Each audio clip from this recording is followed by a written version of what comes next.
Smart സിറ്റിയുടെ ഉദ്ഘാടനത്തിനെത്തിയ UAE മന്ത്രി മുഹമ്മദ് അൽ ഗർഗാവിയുടെ ലളിതമായ ഒരാഗ്രഹം സംഘാടകരുടെ മുന്നിൽ വെച്ചു. മറ്റൊന്നുമല്ല, തനിക്ക് അംബാസഡർ കാറിൽ ഒന്ന് യാത്ര ചെയ്യണം. വ്യവസായി MA യൂസഫ് അലി നൽകിയ വിരുന്നിന് കൊച്ചിയിലൂടെ മന്ത്രി യാത്ര ചെയ്തത് അംബാസഡർ കാറിലായിരുന്നു.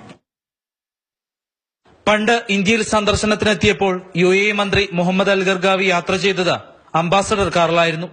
അതേ അംബാസഡർ പ്രതീക്ഷിച്ച് കേരളത്തിലെത്തിയ അൽ ഗർഗാവിയെ കാത്തുകിടന്നത് പക്ഷേ ബെൻസ് കാറായിരുന്നു. സുഹൃത്തായ MA യൂസഫ് അലിയോട് തനിക്ക് അംബാസഡറിൽ യാത്ര ചെയ്യണമെന്ന് അൽ ഗർഗാവി ആഗ്രഹം പ്രകടിപ്പിച്ചപ്പോൾ കാർ റെഡി. പിന്നെ ബെൻസിൽ നിന്നിറങ്ങി ഇന്ത്യയുടെ സ്വന്തം അംബാസഡറിലേക്ക്. ഒറിജിനൽ ഇന്ത്യൻ കാർ എന്ന മന്ത്രിയുടെ comment. This is original Indian car. We love India. We love the way. The first time I came to India, I was in this car, and I asked especially to be in this car. കേരളവുമായി Arab നാടുകൾക്കുള്ള ബന്ധവും പരസ്പര സ്നേഹവും വിശേഷണങ്ങൾക്കും അപ്പുറമാണെന്ന് Al Gergawi പറഞ്ഞു. Smart city കേരളത്തിലായത് ആ ബന്ധം കാരണമാണ്. പിന്നീട് അംബാസഡർ കാറിൽ ഒരു യാത്ര.